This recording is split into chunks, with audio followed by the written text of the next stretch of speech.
Live from Garry O'Neal Studios in Baltimore. You're listening to the See.Plan.Do show. Garry O'Neal. All right, here you go. DJ.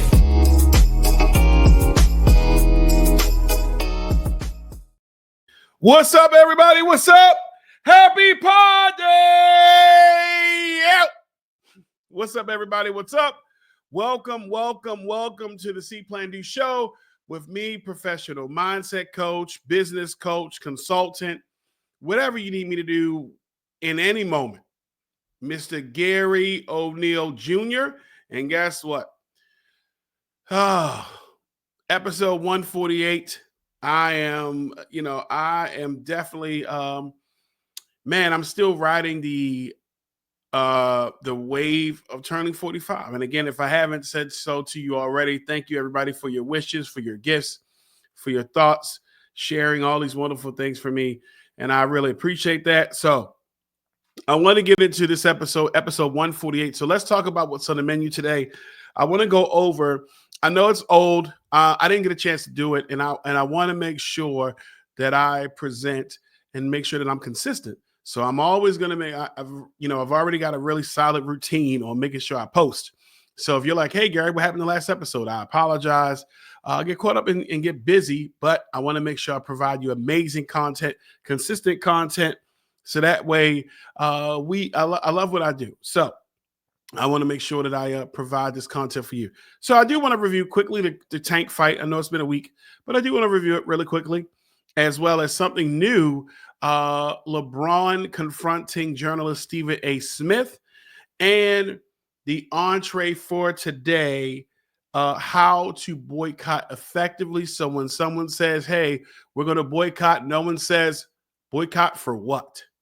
All right. And your See.Plan.Do moment of the week, we will talk about how to stay unbothered. Can I get to my shout outs, my day one A1 listeners? If you don't know, my love language is acts of service, and I look for reciprocity. I look for continuing of exchanging of energy. And if you're a day one A1 listener, if you're a first time listener, I appreciate the energy that you offer. I appreciate if you've been here, you've shared, you've commented, you let me know about the show. You even let me know, hey, you know what? You messed up here or there. Thank you for your constant support. There are a million, cajillion podcasters out here, and I appreciate you take any time out of your day to support me. If this is your first time listening, your last time listening, why would it be your last time? Come on now. Wherever you are, whenever you are, whatever variant or timeline or earth that you're on and you're watching this, thank you for taking time out of your super important day, evening, night to take a listen, to watch. All right. And so I really wanted to make sure I did this episode to be able to support. And, that we're going through tough times. We've been going through tough times. So I wanted to make sure I highlighted, hey, how can we do that? All right. So we've got our shout outs out of the way. We gotten most of the things out. We've already laid out our wonderful menu, which I love. And so let's get straight to our See.Plan.Do moment of the week, sponsored by Heart Savers Maryland. So right after a brief word from my sponsor, we'll get right to it. Are you looking to get certified in CPR, first aid, or other life-saving skills? Heart Savers Maryland is your premier CPR training facility. Individual and classroom sessions available. Schedule your training at heartsaversmd.com. Each second counts. Get trained today. All right. Your See.Plan.Do moment of the week is how to stay unbothered. I know that was something that we said last year. Oh, I'm so unbothered. In fact of the matter is, it seemed like a lot of people were bothered, right? So how can you stay unbothered? And maybe instead of saying unbothered, we could say, how can you remain calm and cool? All right. So I wrote down a couple of things, researched a couple of things, of course, for you guys. And so number one in how to stay unbothered is never say more than necessary. No is a complete sentence. Yes is a complete sentence. You don't have to find yourself over explaining, laying out a whole monologue. You could just simply say what you're going to say. You're saying more than what you're going to say can ruffle your feathers, can upset you, can be misconstrued, misunderstood. And so guess what? We're only going to say what's necessary. We're never going to say more than what is required. Number 2, don't allow your emotions to overpower your intelligence. The truth of the matter is your emotions, your feelings can betray you. All right. You may be upset in reference to something going on, but the biggest thing is, hey, how can I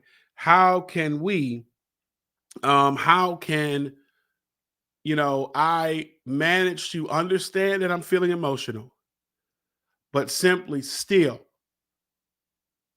use my logic, use my words, articulate them well, and use my understanding. So don't allow your emotions to rob you of that. Number 3, lower your expectations. Now, I will say, if you've known me for a while, I hate the idea of we don't want to set expectations for people. Oh, people used to say, oh, well, I'm not going to have any expectations for anybody. Not having expectations for anything is just super weird to me. I'm going to be honest. We have expectations for everything. If you're listening to this, you expect something from the situation. It may not be a lot if this is your first time watching or listening, but you do expect something from a podcast. If you go to a restaurant, you expect food. They expect you to pay. No matter where you are, there is expectations. Now, I will say, don't let your expectations exceed your conversations. Now, that is something I stay with. So you can lower your expectations if the conversation deems that it should be lowered. Having a high expectation for someone, a person, place, or thing, when they have demonstrated to you that you should not have that, sets you up. And now you're bothered. Avoid trying to please everyone. If I ask 10 people right now, how should I take care of my hair? Somebody might say, pin it up, put it down, put it in braids, cut it off, whatever, color it. You ask 10 different people, you know what? You're going to get 11 different responses. So stop trying to please everyone. Avoid pleasing everyone. All right. Remove yourself from the title of people pleaser. All right. You're trying to please everyone. Makes it possible for you to please no one, including yourself. And the last one, as I've said multiple times on this show, in order to empower, is don't be afraid to say no. No is an extremely powerful tool that you can use to empower yourself and to make sure that you're setting clear boundaries, you're communicating well, you're adding confidence to yourself, and you are living the reality in life that you want. All right, that's your See.Plan.Do moment of the week, entitled How to Be Unbothered. All right, so let's get to our appetizers. I just really want to highlight 2 things. Well, just the one thing, actually. 2 things. I said I was going to talk about the tank fight. See, let me pull you behind the curtain. To me, news is, like bread. Some of it can get stale really quick. So the fact that I'm talking about the fight now, it's a little old, right? But I just saw some podcasts where they talk about it now. So let's just get it out the way. All right. Recently, last week, Gervonta Tank Davis just fought Lamont Roach in a very thrilling fight. And in this fight, it came to a draw. Now, there are a lot of controversy surrounding it, especially with Gervonta taking a knee because he said he got grease in his eyes and it stung him. The ref did not do a standing 8 count, which typically is customary, and it wound up being a draw. So really quickly, let's just go over my thoughts. I think it was a draw. And what I mean is that I think it was a draw in reference to boxing because you have to really, really beat the brakes off a champ to win. And I think that it was very close. If you look at the numbers, it was very close. But, was it enough to decidedly take it away from the champ? No. Now, if they would have counted that standing 8 count, who knows what would have happened? If they would have did the standing 8 count, if they would have counted that knee, him taking a knee, as this is it, and then proceeded to, let's say that the rest of the fight happened how it is, then Tank would have lost. But also there was a knee that Roach took, and it wasn't counted. So I think that it was a very good fight. I think that it was a draw. But as my homeboy Davon, when I was at his house watching the fight, when we talked about it, he said, if these were not boxers and you saw this fight, and I said, hey, who won the fight? Straight up, I would probably say Roach won the fight. So, but it's boxing, it's politics there, it's all these wonderful things, So I do think that if they fight again, I don't think that this will go as competitive as it was. I just think that Tank will just say, all right, let me lock in, and they go from there. So that's my take on it. All right, let me know how you think. I know it's a week old, but let me know what you think. Do you think that there should be a rematch? Do you think that Roach won? Do you think that Tank still won? Do you think the draw was fair? Let me know. We can still talk about it. All right. Okay. But the rematch, I do look forward to the rematch, though. Okay. So let's get to the second part of the appetizer. Recently, not even at the end of the game. I don't think this was at the end of the game. I think this was like halftime. LeBron, superstar, megastar, NBA athlete, Hall of Famer, et cetera, et cetera, et cetera. LeBron James confronted journalists for ESPN, Stephen A. Smith, which looked to be surrounding his takes about his son, Bronny James. There are a lot of different voices and a lot of different opinions about it. So why not let me add my point? Let's start off with supporting Stephen A. Smith. Stephen A. Smith is a journalist. Bronny was a basketball player. And no matter what, ESPN and everyone else is going to be looking for content. And why not the son of one of the biggest stars in history? They're going to talk about it. LeBron James did put pressure on his son by saying, hey, he's better than most of them. So, of course, hey, we got to own up to it. So it's not anything surprising that wasn't going to fly well with a lot of people. I think a lot of players went after him. Well, when he barely got in the game, he didn't really get in the game. He didn't really average a lot. So it's understandable for him to get criticized for what happened. But I will say that is understandable that a journalist is going to do what a journalist is going to do. I will say that I think it's excessive. I think that we looking at Bronny, he's not even in the NBA, he's in the G League. I mean, it's still a part of it. However, he's not playing in the NBA right now. He's not playing the upper league. And so I think that I don't hear anybody talking about how well he's doing in the G League. And I just think that it's unnecessary. It's clickbait. And I think that as a father, that just like what Stephen A. Smith said, because he did respond very soft. That was the softest I've ever seen him respond. I thought somebody died. He was on some careless whisper. Oh, I just want to talk about the show and blah, blah, blah. I was like, man, what happened?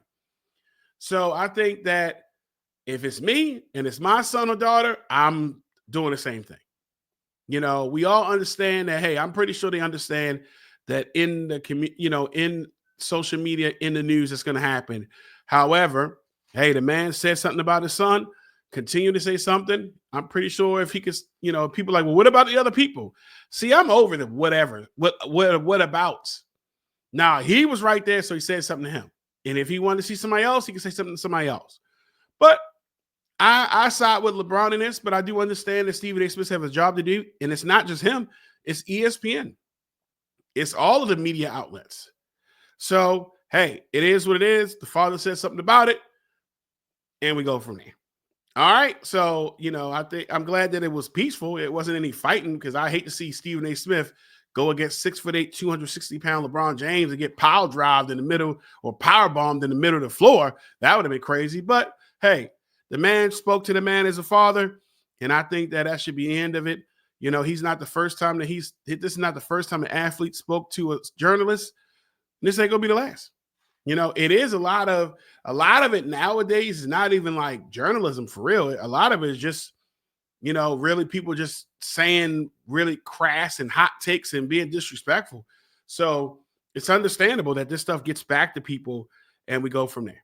All right. So to summarize, good. I think that the fight was a draw for Tank and Roach. Rematch will be inevitable. And LeBron, hey, why not say something to somebody that says something about your son? Let me know how you feel. Should LeBron have not said anything? Should he just not worried about it? Let me know what you think in the comments. As always, I appreciate anything that everyone says. And so that was, I was surprised. I mean, I guess I wasn't surprised that LeBron really said something to him because I think he said stuff before. Other people have said stuff before. So why wouldn't they? Wouldn't you? If your child was there, I've seen people say stuff to people at regular high school basketball games. So someone's going to say something here, so that makes sense. All right. So that was our appetizer of the evening. And guess what? That was sponsored by Greenlight Entertainment. So what we're going to do is right after a brief word from our sponsor, we're going to get right to our entree, episode 148, Boycott for What? All right.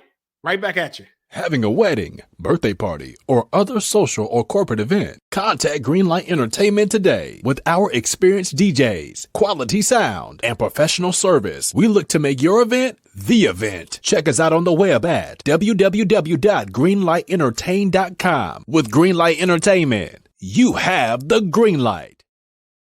All right. So here is our entree, Boycott for What?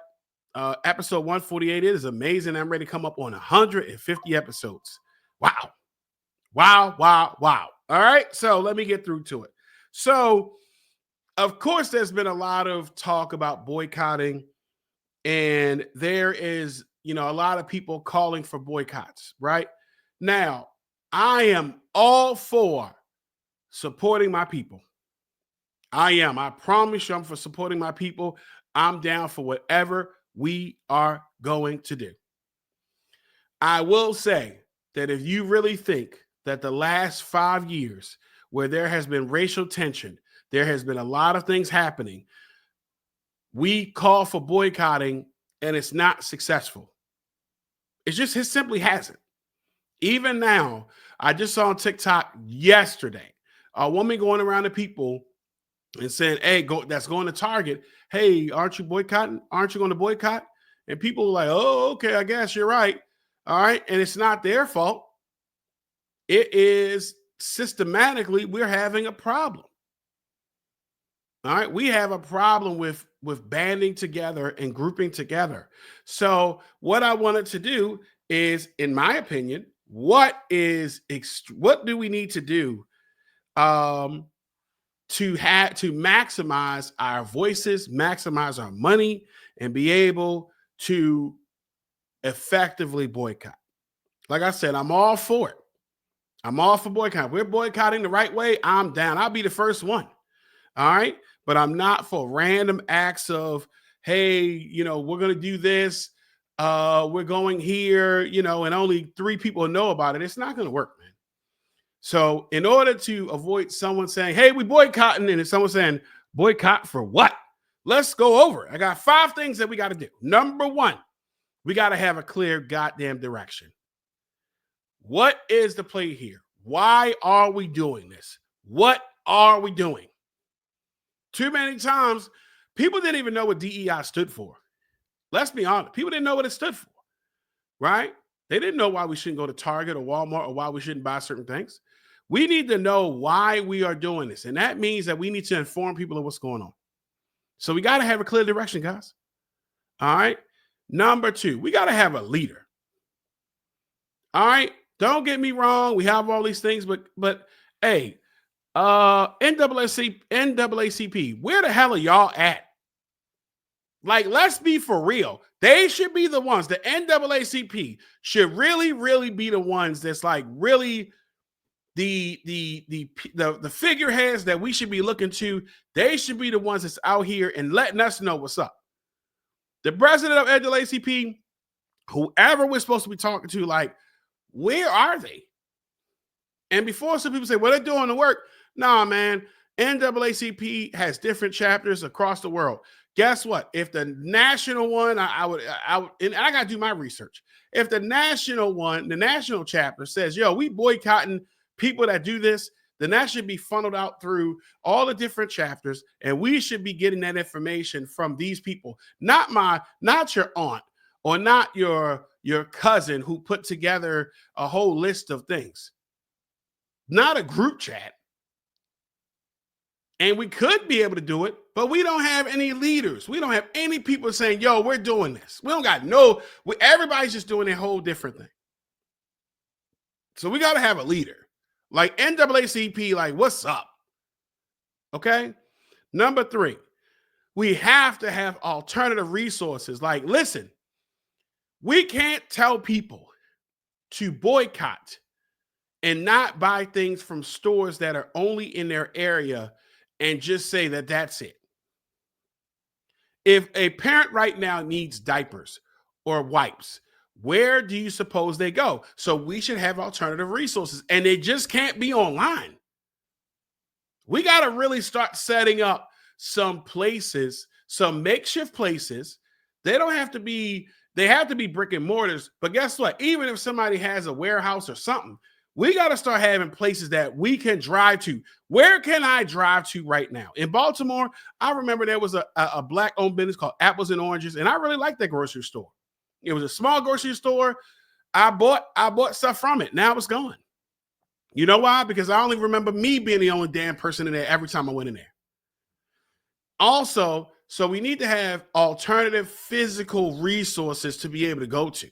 You can't tell a parent who needs to buy toilet paper or diapers, oh, buy it online when they need stuff now. So we got to make sure we have those alternative resources well known.